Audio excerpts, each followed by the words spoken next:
Este video es patrocinado por Yadpa, donde cada libro es un mundo nuevo. Escuela Sabática Like te enseña cómo interpretar la Biblia. Lección 1. La singularidad de la Biblia. Si alguno de ustedes tiene uno o más ejemplares de la Biblia en casa, permítanme decirles que eso es todo un privilegio. Hubo una época oscura para el mundo en la que tener una Biblia era sinónimo de muerte. Es decir, si hoy sorprenden a alguien con un cargamento de drogas, lo más probable es que le den muchos años de cárcel.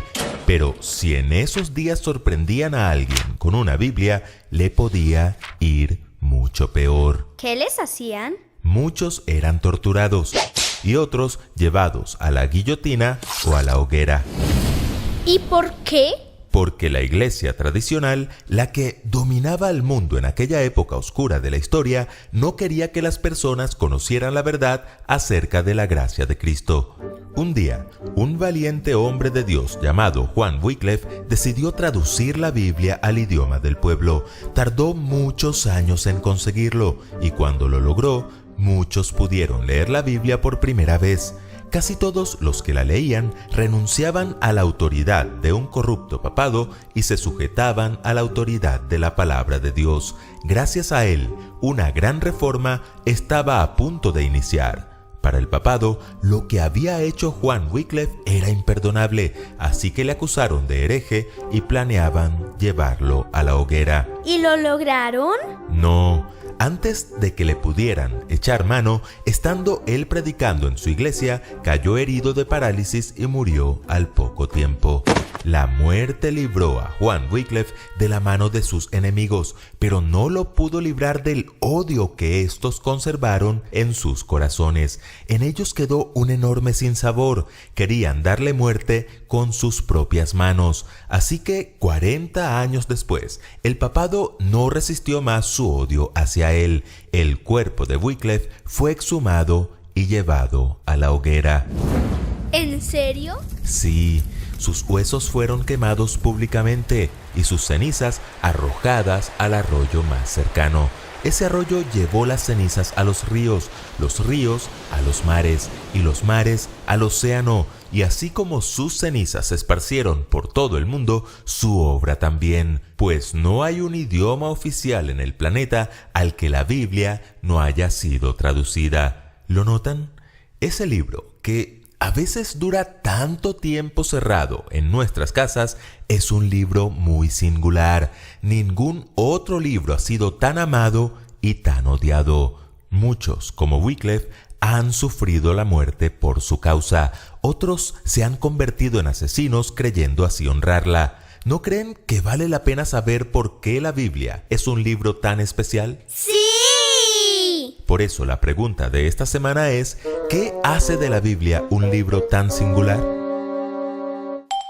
En primer lugar, su tema principal.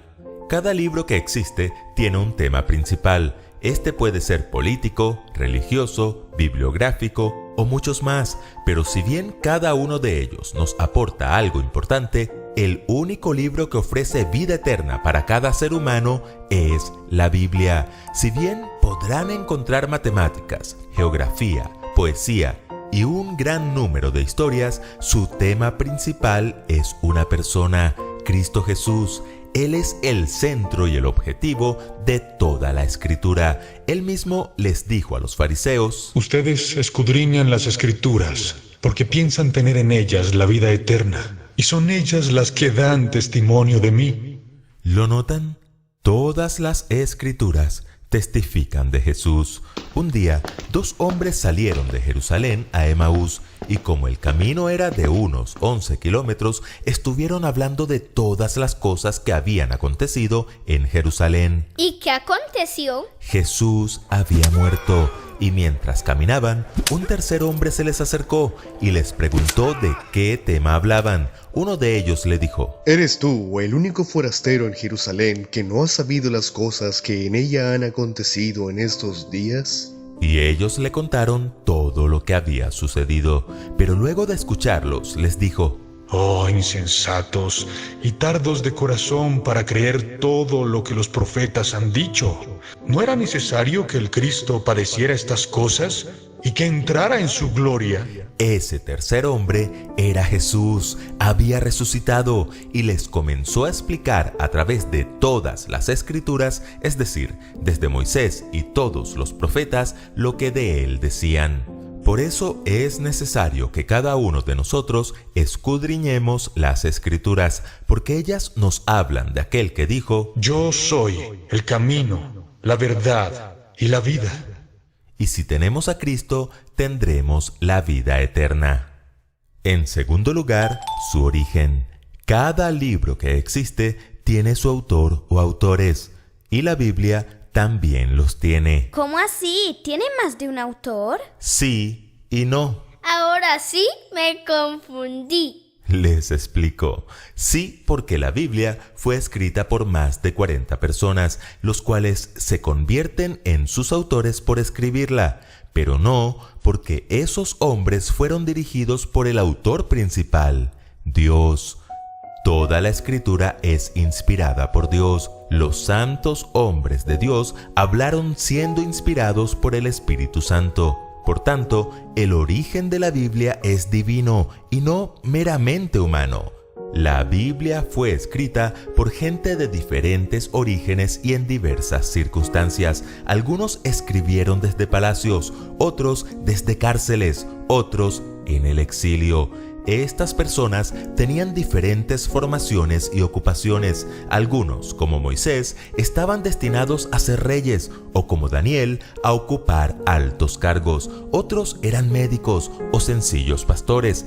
Algunos eran muy jóvenes y otros bastante ancianos. Y a pesar de estas diferencias, todos tenían algo en común. Fueron llamados por Dios e inspirados por el Espíritu Santo con el fin de escribir mensajes para su pueblo, sin importar cuándo o dónde vivieran. La Biblia es única. No hay otro libro sagrado ni religioso como este. Por tanto, debemos aprovecharla ahora que la podemos leer. En tercer lugar, sus profecías. Aproximadamente un 35% de la Biblia son profecías. Dios anunció con antelación lo que habría de ocurrir, y esto es especialmente cierto en las muchas profecías del Antiguo Testamento que anunciaron con antelación el nacimiento, la vida y el ministerio de Jesús. ¿Y cómo sabemos que esas profecías fueron escritas antes de Cristo y no después? Muy buena pregunta. En realidad, podríamos mencionar varias evidencias, pero hay una en especial que les va a sorprender. En la primavera de 1947, un joven pastor beduino deambulaba por el desierto de Judea a las orillas del Mar Muerto. Andando por ese árido y rocoso lugar, una cueva le llamó la atención, así que decidió entrar, y allí, en medio de una gran cantidad de cerámica rota y escombros, protagonizó el hallazgo arqueológico más importante del siglo pasado. Descubrió los rollos del Mar Muerto. ¿Los rollos del Mar Muerto?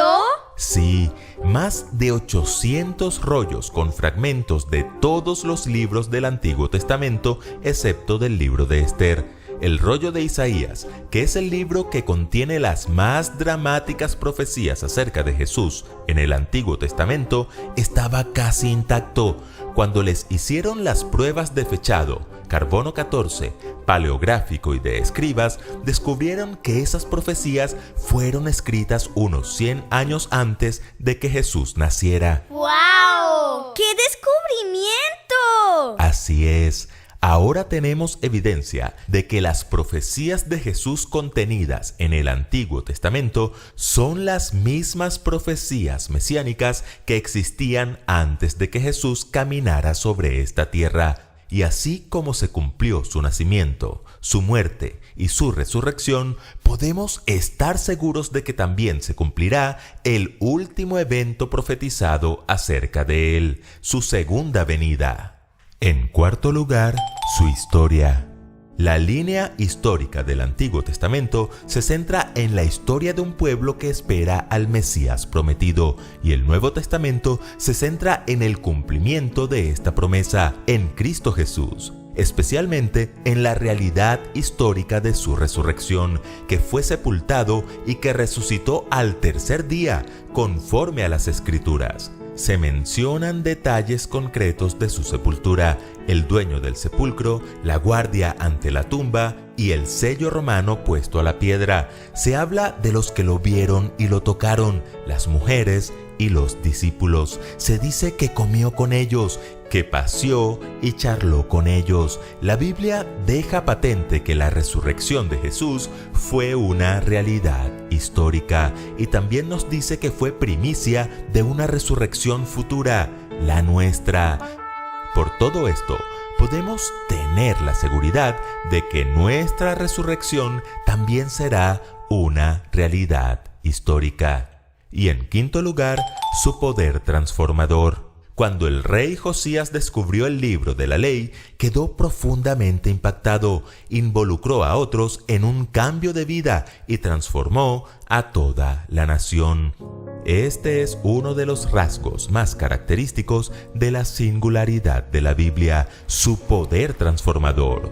Miles de vidas transformadas dan testimonio de que la Biblia es lo que dice ser, la palabra de Dios revelada, porque la palabra de Dios es viva y eficaz y más cortante que toda espada de dos filos, y penetra hasta partir el alma y el espíritu, las coyunturas y los tuétanos, y discierne los pensamientos y las intenciones del corazón. Escuela Sabática Like les invita a seguir estudiando juntos esta serie titulada Cómo estudiar la Biblia. Este video fue patrocinado por Yadpa Librería. Visita tu librería más cercana, suscríbete y comparte. Recuerden que juntos podemos crecer más.